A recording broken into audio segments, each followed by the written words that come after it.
Browns' new offensive coordinator, Tommy Rees, was asked a number of times about Jalen Milroe, guy that he coached at Alabama when he was offensive coordinator there before coming to the Browns. Didn't want to answer anything specific about Milroe today, but he had plenty to say about Milroe leading up to the Rose Bowl when he was coaching them, when he was coaching at Alabama against Michigan. Here's what he had to say about Milroe.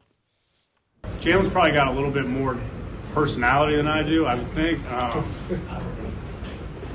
I think I have a unique perspective of playing the position and going through some hardships that I'm able to relate to. But, Jalen, his mental toughness is greater than mine ever was. And, we can have light moments where I can, if he's amped up, I can try to settle him down by, cracking a joke, and I can be dry and all that and make him laugh. But our relationship has grown tremendously over the last 11 months. And, like I said, he's a joy to coach, man. I mean, his ability to block everything out, be centered and focused on what he's trying to accomplish, wanting to be better, the humility that it takes to accept those challenges.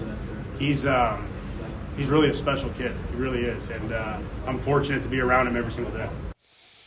Again, Spencer, that doesn't mean anything, but it does give you some insight into what he sees as strengths of Jalen Milroe. I know you wrote an article about it. Take us through the article where you kind of look at him as an intriguing fit for Tommy Rees.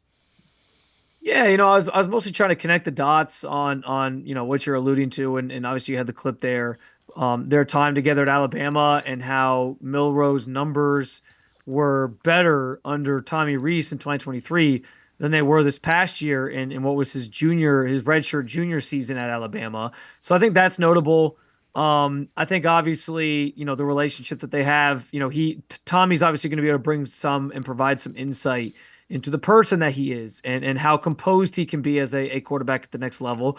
And I think that's kind of the key component here is like, as they evaluate these guys, it's always nice to know somebody who has like an intricate relationship with somebody. So, I was kind of trying to analyze that and see what that maybe means for the Browns.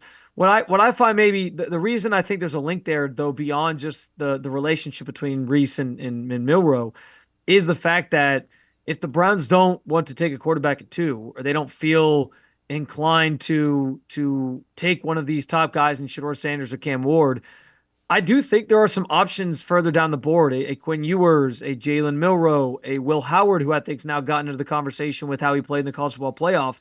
That could make some sense for them.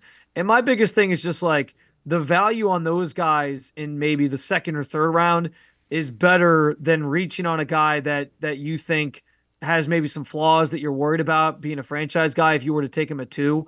So if you were to take Jalen Milroe like in the third round or something, I get there's some issues there. I don't think he's particularly a great thrower of the football. Maybe that's something that working with Tommy Rees again, they could sort of, coach him out of and get him better at. And I do leave some room for growth at the next level as well. Like part of being a coach in the NFL is you're able to coach players up and help them improve. So there is some room and some runway, I think, to appreciate that maybe Jalen can get better in certain phases of his game.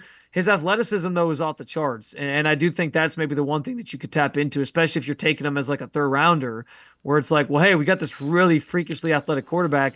If we can hone in some of these other skills from, being a pocket passer and how he throws the ball and pushing the ball down the field, maybe that there's something viable there from a quarterback standpoint. But I don't know that I think he's going to be like the best of this class or anything. I think there's some potential there.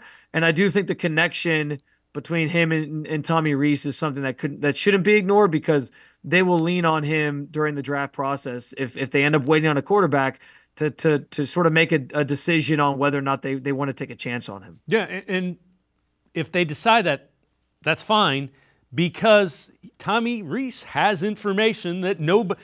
Yeah, he went through an entire season as his offensive coordinator and quarterback coach. He knows what he does well, what he needs to work on. When he starts doing this, it's because of this. Those are things that are invaluable.